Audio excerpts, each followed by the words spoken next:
Hello everyone. TRE 4 से related कुछ update आ रही है। टीआरई 4 का अनाउंसमेंट इलेक्शन के चक्कर में तो जल्दी कर ही दिया गया है। एग्जाम कब होगा, रिजल्ट कब आएगा, ये सारी चीजें बता दी गई हैं। लेकिन अभी भी जो क्वेश्चन उठ रहा है कि सीटों की संख्या इतनी कम क्यों हो गई, इस पर आज बात करेंगे। इसको लेकर के प्रदर्शन किया जाना है, उस पर बातें होंगी। साथ में अपियरिंग कैंडिडेट जो है, डीएलएड अपियरिंग कैंडिडेट है या फिर आपके बीएड अपियरिंग कैंडिडेट हैं, उन लोगों का क्या है, क्या उन लोगों को दिया जाएगा मौका और दिया जाना चाहिए या नहीं, इस पर भी बातें होंगी। साथ ही इसके साथ स्टेट को लेकर के भी हम बात करेंगे। तो इस वीडियो में आप लोगों को सीटों की संख्या से लेकर के अपियरिंग कैंडिडेट तक की सारी चीजों को इंफॉर्मेशन दी जाएगी। सो फ्रेंड्स, चैनल पर पहली बार विजिट कर रहे हो तो चैनल को सब्सक्राइब कर लेना, बेल आइकन को हिट कर देना। यहाँ पर आप लोगों को बीपीएससी टीआरई 4 स्टेट से रिलेटेड इंफॉर्मेशन और उसके साथ साथ सीटेट और यूपीटेट के क्लासेस प्रोवाइड किए जाते हैं। अगर हम बात कर लेते हैं इसमें कि सीटों की संख्या कम क्यों हुई है, इसका जवाब कोई नहीं दे रहा है। अभी तक अनाउंसमेंट हर जगह यही हो रहा था टीआरई 4 को लेकर के कि टोटल 1,20,000 सीट जो है खाली है और रिक्ति जो है 1,20,000 तक अनुमान लगाया जा रहा था कि हो सकता है। तो उसको दो पार्ट में डिवाइड किया जाएगा, एक टीआरई 4 और एक टीआरई 5। टीआरई 4 में डिवाइड किया जाए भी तो 50-60 हजार सीट बन जाते हैं। तो फिर ये 27,000 मात्र सीट देने का क्या मतलब है? 27,000 ओनली सीट दिया गया है। और इसमें भी इस बार अगर हम देखते हैं तो स्टेट करवाया जा रहा है, तो स्टूडेंट्स काफी अच्छे मात्रा में निकलेंगे। तो कंपटीशन काफी टफ रहने वाला है, काफी टफ। डोमिसाइल नीति एक तरह से लागू हो भी गई है, मगर फिर भी जो है बहुत ज्यादा टफ ये कंपटीशन जाएगा कि सीट की संख्या बहुत कम है। अब देखो 27,000 आपको दिखाई दे रहा है, उसमें आपका पीआरटी प्राइमरी के लिए, अपर प्राइमरी के लिए, टीजीटी आपका जो है 9, 10, 11, 12 चार पार्ट में डिवाइड होगा। तो सोचो कितने कितने सीट मिलेंगे इसमें।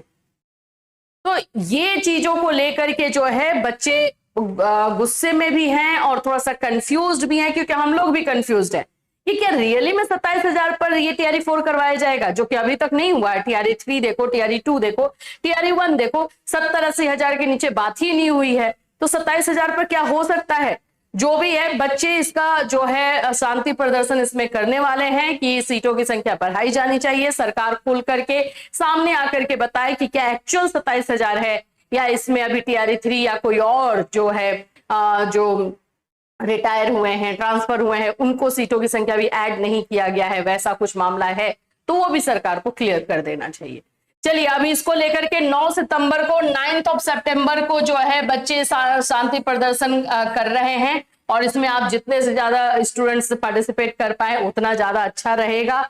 और ये नाराजगी है और ये सही भी है, बिल्कुल सही है कि एक क्या बोलते हैं उसको, एक टॉफी जो है धरा दिया गया और बोला गया कि लो अब इसके लिए मेहनत करो, दौड़ो।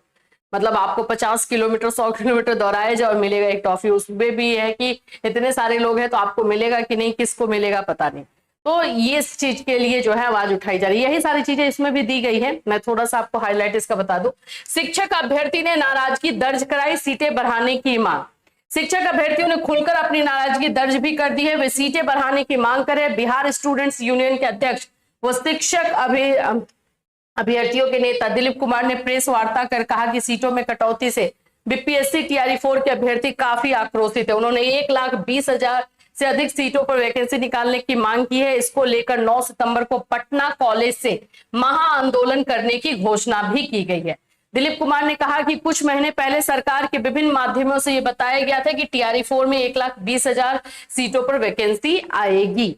अब ये तो यहाँ पे ये जो मामला चल रहा है सो है। अब आ जाते हैं अपियरिंग कैंडिडेट पे। जो भी हमारे डीएलएड बीएड अपियरिंग कैंडिडेट है, ये बात आप ध्यान से सुन लो, अभी नहीं जागे तो आप लोग भी ना बैठे रह जाओगे। डीएलएड और बीएड अपियरिंग कैंडिडेट, मौका आपको बिल्कुल दिया जाना चाहिए, क्योंकि एग्जाम आप लोगों का दिसंबर में हो रहा है। ये बात याद रखिए। अगर फॉर्म ये लोग इधर फॉर्म फिल करवाते हैं, मान लो जो डेट दिया गया था 5 सितंबर या जो अभी तो होने से रहा आज ही है, लेकिन इधर अगर फॉर्म फिल करवाते हैं और आप लोगों का एग्जामिनेशन किसी का होने वाला है, जैसे कि एक बच्चे ने कॉल किया था और वो बता रहा है कि उसका 12 या 13 से जो है एग्जाम है, तो रिजल्ट अक्टूबर में दे दिया जाएगा उसका, है ना। तो ऐसे बच्चे जिनका भी एग्जाम हो रहा है, एग्जाम होने वाला है, या एग्जाम हो चुका है और रिजल्ट का वेट कर रहे हैं, वैसे कैंडिडेट एक साथ आइए, नहीं तो छूट जाएगा मौका हाथ से, ये सिंपल समझ लो। तो बीएड और डीएलएड अपियरिंग कैंडिडेट चांसेस तो मैं बोलूं तो हाँ बन रहा है, लेकिन अब नहीं जानते हो कि अगर यही बोला जाता ना कि जो बच्चा रोएगा नहीं उसको दूध भी नहीं पिलाया जाएगा। तो अगर आप चुपचाप बैठोगे कि हाँ मुझे तो मिलना ही चाहिए, मिलना ही, रूल्स के अकॉर्डिंग हम देखें तो ऑफकोर्स आपको मिलना चाहिए, क्योंकि एग्जाम अब दिसंबर में हो रहा है, एग्जाम दिसंबर में है, रिजल्ट आपको जनवरी में होगा, तो उस समय तक मोस्ट ऑफ सभी बच्चों का जो है आप लोग का एग्जाम हो जाएगा, रिजल्ट भी आ जाएगा आराम से, ठीक है। तो ऑफकोर्स नियम के अनुसार देखा जाए तो आपको मौका मिलना चाहिए, लेकिन सरकार का है कि जो अब नहीं बोलोगे तो नहीं उनके कान तक बातें पहुंचेगी, तो बोलो भाई, साथ में आओ। तो डीएलएड अपियरिंग कैंडिडेट, डीएलएड का तो चांसेस लग रहा है ज्यादा से ज्यादा कि मिलेगा मौका। बीएड अपियरिंग में भी बहुत सारे यूनिवर्सिटीज के एग्जाम हो चुके हैं बिहार के, कुछ बच्चे बिहार से बाहर से बीएड कर रहे हैं, उन्हीं लोगों के एग्जाम कहीं कहीं पे अटके हुए हैं, और बीएड बिहार में भी कुछ अटके हुए हैं। तो आप लोग जो है साथ में आकर के अपनी बातों को रखिए, यही टाइम है यूनाइट होने का, और अपनी बात को रख करके जो है बीपीएससी टीआरई 4 में अपने आप को शामिल करने का।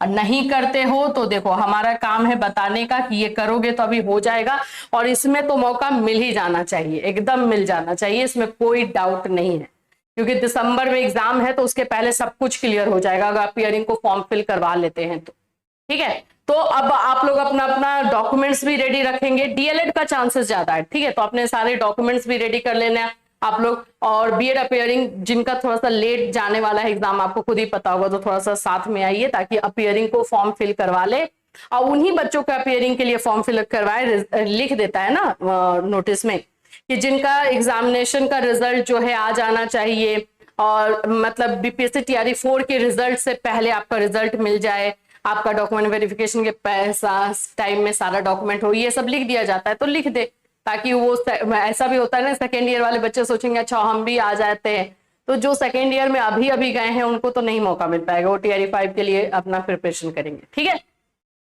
तो ये आप लोग को जो है अपियरिंग कैंडिडेट्स के लिए बातें हुई, हमारे सीटों की संख्या बढ़ाने की बात हुई है। जैसे जैसे इसमें अपडेट आएगा वैसे वैसे हम आपको इन्फॉर्म बिल्कुल करते रहेंगे, और अगर हमें हमारी तरफ से अगर कुछ भी बच्चों का अगर बेनिफिट हो जाता है कि हमारी आवाज उठाने से या हमारी बातों से, तो बिल्कुल हम लोग इसके लिए रेडी हैं, कोई इसमें ये दो राय नहीं है।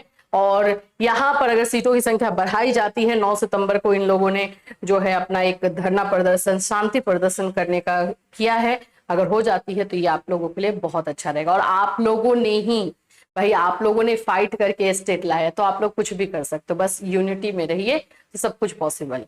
चलिए फिर मिलूंगी, कोई और अपडेट आता है तो आपको इसी चैनल के माध्यम से इन्फॉर्म किया जाएगा। Take care everyone.